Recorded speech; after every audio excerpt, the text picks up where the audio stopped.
بڑے سے بڑے انقلاب کا سنگ بنیاد وہی دو چیزیں ہیں کہ جو شہادت حسین علیہ السلام کے قہری نتیجے کے ذیل میں عام طور پر مسلمانوں میں پیدا ہو چکی تھیں، یعنی قوت احساس اور جرأت اظہار۔ جب یہ دو چیزیں کسی خاص سلطنت، کسی خاص نظام یا کسی خاص اقتدار کے خلاف بروئے کار آ جائیں تو پھر انقلاب کا رونما ہونا لازمی اور ضروری ہے۔ چنانچہ حکومت یزید کے خلاف آثار انقلاب اسی وقت سے نمایاں ہونے لگے تھے کہ جب پسماندگان حسین قیدیوں کی صورت سے کوفہ کے بازار میں تشہیر کیے جا رہے تھے۔ حالانکہ ان قیدیوں کو خود رونے کی اجازت نہ تھی اور حکومت کی طرف سے فتح کی خوشیاں منانے کا اہتمام تھا،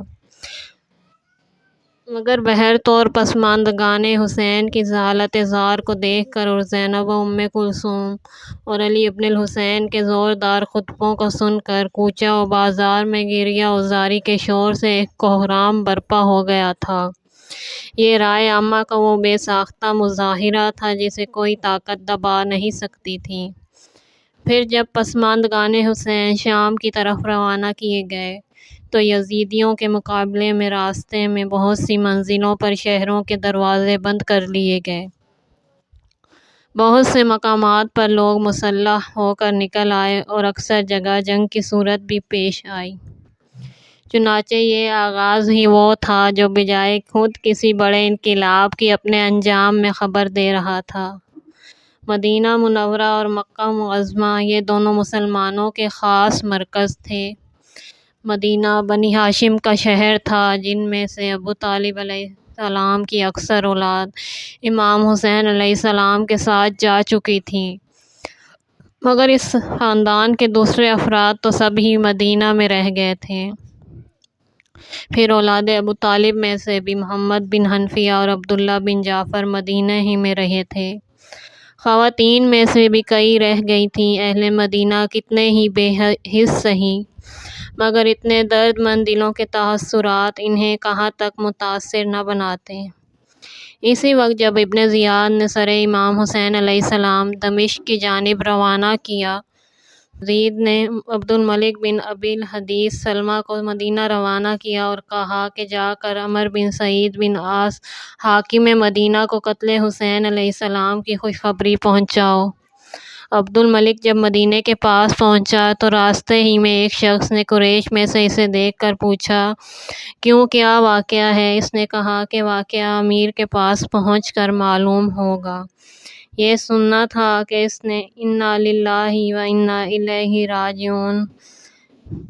باخدا حسین علیہ السلام قتل ہوئے۔ عبد الملک نے عمرو بن سعید کے پاس پہنچ کر شہادت حسین کی اطلاع دی۔ اس نے کہا کہ جاؤ اور مدینے میں اس کا اعلان کر دو۔ خود عبد الملک کا بیان ہے کہ میں نے عمر بھر میں رونے کا یہ شور نہیں سنا جو حسین بن علی کے قتل کا اعلان سننے کے بعد مدینہ میں بنی ہاشم کے گھروں سے بلند ہوا۔ عبد الملک اس اعلان کے بعد عمر بن سعید کے پاس واپس آیا تو وہ اس کو دیکھ کر مسکرایا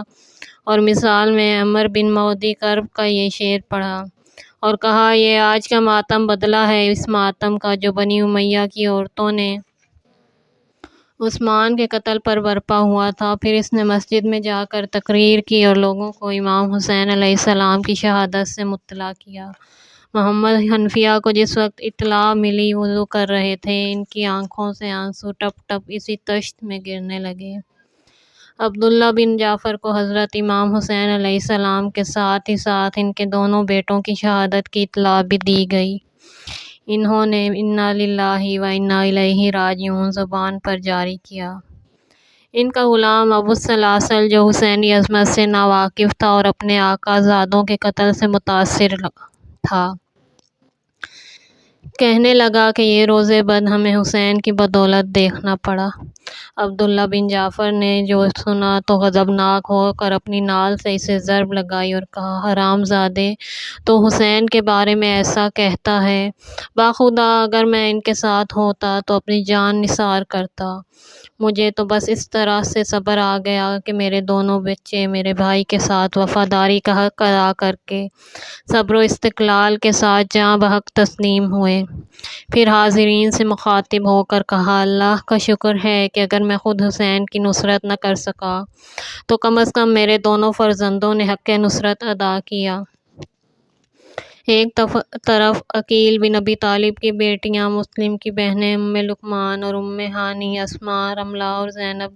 اپنے بھائی مسلم پر تو نوحہ نہیں کر رہی تھیں مگر حسین کے غم میں عجیب پرتاثیر انداز سے کہہ رہی، کیا کہو گے اے مسلمانوں جب رسول تم سے پوچھیں گے کہ تم نے میرے بعد میری اولاد اور میرے اہل بیت کے ساتھ کیا سلوک کیا؟ یہ کہ کچھ ان میں سے قید ہیں اور کچھ مقتول خاک و خون میں آلودہ۔ میں نے تمہارے ساتھ جو خیر خواہی کی اور خدمتیں انجام دی، ان کا یہی صلہ تھا کہ میرے بعد میرے گھرانے کے ساتھ ایسا سلوک کرو۔ ممکن نہیں تھا کہ یہ تاثرات اثر پیدا نہ کرتے۔ ان تاثرات ہی کا نتیجہ تھا کہ مدینہ والوں نے آنکھیں کھولیں اور یزید کے افعال و اعمال کی جانچ کا خیال پیدا ہوا۔ چنانچہ 62 ہجری میں عبداللہ بن حنظلہ، غسیل الملائکہ وغیرہ شرفائے مدینہ کے وفد نے شام جا کر یزید کے حالات کا مطالعہ کیا۔ حالانکہ ان لوگوں کو بڑی بڑی رقمیں دی گئیں مگر جب وہ واپس آئے تو انہوں نے یزید کی بے دینی کے حالات کو ظاہر کیا اور کہا کہ ہم ایسے شخص کے پاس سے آ رہے ہیں جو کوئی مذہب نہیں رکھتا بلکہ شراب پیتا ہے، گانے والیوں سے گانا سنتا ہے اور زندوں بدمستوں کے ساتھ قصہ گوئی میں اوقات صرف کرتا ہے۔ چنانچہ ہم سب اس کی بیعت کا کلادہ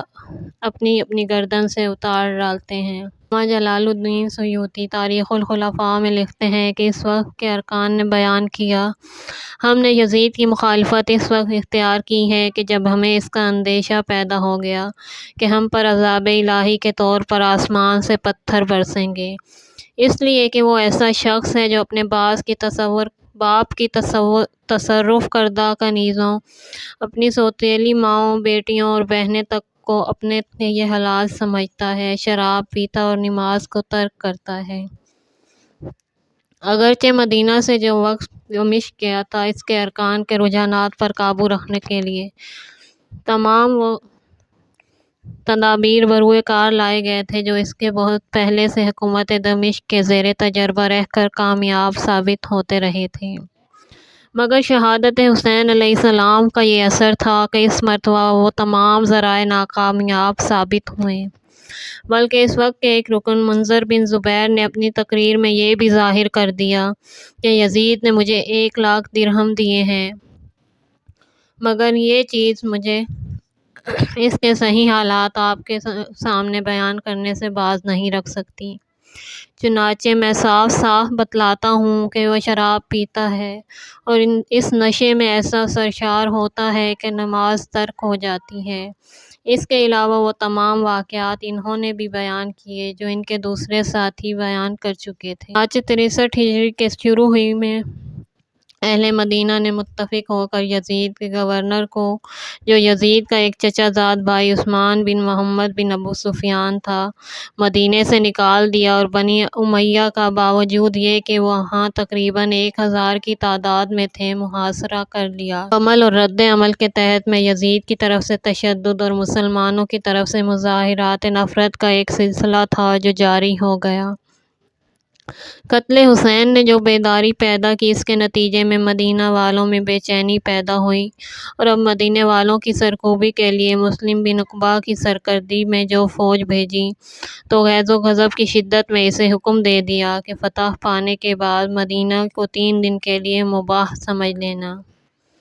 یعنی بے محابہ قتل و غارت کرنا اور جو مال یا ہتھیار یا قیدی ملیں وہ سب فوج کی ملکیت ہوں گے۔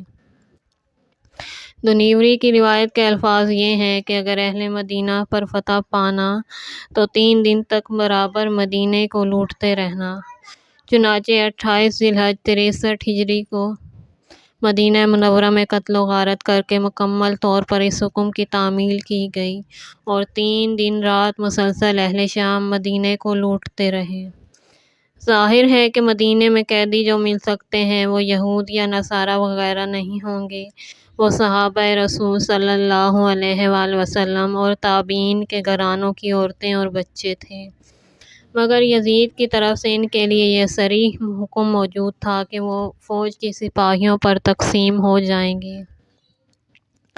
اس وقت باطل کا حوصلہ اتنا بلند تھا کہ باقی ماندہ اہل مدینہ سے جو یزید کی بیعت لی گئی، وہ اس شرط کے ساتھ کہ وہ سب یزید کے غلام ہوں گے، یزید ان کی جان و مال اور اہل و عیال کے بارے میں مکمل اختیارات کا مالک ہوگا۔ چنانچہ جب سلمہ زوجہ رسول صلی اللہ علیہ وآلہ وسلم کے نواسے یزید بن عبداللہ بن ربیعہ نے ان الفاظ کے ساتھ بیعت کرنے سے انکار کیا تو انہیں فوراً قتل کر دیا گیا۔ یزید نے یہ سب واقعات سنے تو ان پر بجائے تأسف کے خوشی کا اظہار کیا اور یہ اشعار پڑھے۔ اس کے معنی یہ ہے کہ مدینے پر یہ حملہ اور اہل مدینہ کے ساتھ یہ سلوک بھی پیغمبر اسلام صلی اللہ علیہ وآلہ وسلم سے بدلہ لینے ہی کے سلسلے میں تھا۔ ادھر مکہ والے بھی کروٹ بدل چکے تھے، چنانچہ عبداللہ ابن زبیر نے کہ جو عرصہ سے خلافت کے متمنی تھے، امام حسین علیہ السلام کی شہادت کی خبر سن کر یزید و بنی امیہ کے خلاف نفرت و بیزاری کا اظہار کیا اور ایک پردور تقریر میں کوفہ اور عراق کے لوگوں کی بے وفائی اور جفا شیاری کی پوری طرح مذمت کی اور حضرت امام حسین علیہ السلام کی صداقت اور حقانیت کا اظہار و اعتراف کرتے ہوئے کہا، قسم ہے خدا کی حسین نے شرافت و کرامت کے ساتھ جان دینے کو ذلت و حقارت کے ساتھ زندہ رہنے پر ترجیح دی۔ قتل حسین کے بعد ہم کبھی اس قوم کی طرف سے مطمئن نہیں ہو سکتے۔ باخدا ان لوگوں نے ایسے بزرگوار کو قتل کیا ہے کہ جو قلیل النوم اور کثیر الصوم تھے، راتوں کو عبادت الہی میں طولانی قیام کرنے والا، دنوں کو بکثرت روزہ رکھنے والا، شرف و بزرگی اور دین میں سب سے افضل اور امر خلافت کے لیے سب سے مستحق اور موزوں تھا۔ قسم ہے خدا کی کہ اس نے کبھی قرآن کو غلط معنی نہیں پہنائے، خوف الہی سے وہ بے حد رونے والا تھا اور بجائے میخ خواری کے ہمیشہ روزے رکھتا اور بجائے شکاری کتے پالنے کے ذکر الہی کے جلسے اس کے گھر میں برپا رہتے۔ اسی تقریر کا اثر تھا کہ اہل مکہ کو یزید سے بیزاری پیدا ہوئی اور عبداللہ ابن زبیر کی بیعت کے لیے تیار ہوئے۔ یزید یہاں کے حالات سے بہت فکرمند ہوا اور اس نے کوشش کی کہ مکہ معظمہ کی کسی ممتاز شخصیت کو اپنے ساتھ وابستہ کر سکے،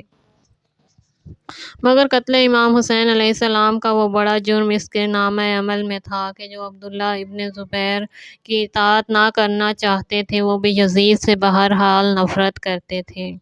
چنانچہ عبداللہ ابن عباس ایسے ہی شخص تھے کہ انہوں نے ابن زبیر کی بیعت کرنے سے انکار کر دیا تھا۔ یزید کو معلوم ہوا تو اس نے انہیں خط لکھا کہ مجھے اطلاع ملی کہ اسلام مذہب یعنی ابن زبیر نے آپ کو حرم الہی میں اپنی بیعت حاصل کرنے کے لیے بلایا تھا، مگر آپ نے ہماری وفاداری کا ثبوت دیتے ہوئے اس کی بیعت کرنے سے انکار کر دیا ہے۔ پس اپنے ابنائے وطن کو اور ان لوگوں کو جو بیر و نجات کے آپ کے پاس آمد و رفت رکھتے ہیں، ابن زبیر اور میری نسبت اپنے صحیح خیالات سے برابر مطلع فرماتے رہیں، اس لیے کہ ابن زبیر آپ کو اپنی بیعت اور اطاعت میں لینے کے بعد آپ سے باطل کی تمنا اور اپنے گناہوں میں آپ کو شریک کرنے کی آرزو رکھتا تھا، مگر آپ نے ہماری بیعت و اطاعت میں داخل رہتے ہوئے وفائے عہد کے حق کو پورا کیا، لہٰذا خدا اس صلہ رحم کی آپ کو جزائے خیر دے، اور بہرطور میں بھی آپ کے اس صلہ رحم اور نیک سلوک کو بھولنے والا نہیں، اور جس صلہ و انعام کے آپ مستحق ہیں وہ بہت جلد آپ کے پاس پہنچاؤں گا۔ مقرر یہ کہ آپ آنے جانے والوں کو ابن زبیر کی برائیوں اور چرب زبانی کے متعلق متنبہ کرتے رہیں، کیونکہ عام طور پر لوگ اس کے متعلق آپ کی رائے کو زیادہ دقیق اور معتبر سمجھتے ہیں۔ عبداللہ ابن عباس نے اس خط کا حسب ذیل جواب یزید کو روانہ کیا: تمہارا خط پہنچا، تم نے جو یہ لکھا کہ میں نے عبداللہ ابن زبیر کی بیعت تمہاری وفاداری کے خیال سے نہیں کی، یہ غلط ہے۔ تمہیں معلوم ہونا چاہیے کہ میں کبھی بھی تمہارا مداح اور خواخواہ نہیں رہا۔ کیا تم سمجھتے ہو کہ میں اس بات کو بھول جاؤں گا کہ تم نے ہی حسین کو قتل کیا ہے؟ اور کیا بنی مطلب کہ ان نوجوانوں کی خاک و خون میں بھری لاشوں کا ہولناک تصور میرے دماغ سے محو ہو جائے گا، جن کے کپڑے تک لوٹ لیے گئے تھے اور بے گور و کفن گرم ریت پر یوں ہی چھوڑ دی گئی تھیں، صرف ہوا کے جھونکوں نے خاک ڈال کر جن کی پردہ داری کا حق ادا کیا۔ جانورانِ صحرائی نے ان کی حفاظت کے فرض کو پورا کیا، یہاں تک کہ اللہ نے ایک قوم کے ذریعے سے ان کے دفن و کفن کا سرانجام کیا۔ ہاں ہاں اے یزید، میں نہیں بھول سکتا اور کبھی نہیں یہ کہ تم نے حسین کو حرم خدا اور حرم رسول سے نکلنے پر مجبور کیا اور ابن مرجانہ کو قتل حسین پر مامور کیا۔ میں تو خدا کی ذات سے بہرحال امید رکھتا ہوں کہ وہ منتقم حقیقی بہت جلد تمہارے اعمال کے مطابق سزا دے گا اور عذاب میں مبتلا فرمائے گا، کیونکہ تم نے اس کے نبی صلی اللہ علیہ وآلہ وسلم کی عترت کو قتل کیا ہے اور ان کے قتل پر راضی ہوئے ہو، اور جو تم نے لکھا ہے کہ تم میرے ساتھ صلہ رحم برتو گے اور انعام و اکرام سے پیش آتے رہو گے، تو تم اپنی اس مہربانی اور صلہ رحمی کو بس اپنے ہی لیے اٹھا رکھو، ہم کو اس کی مطلق ضرورت نہیں۔ اور یہ جو تم نے لکھا ہے کہ میں لوگوں کو تمہاری طرف مائل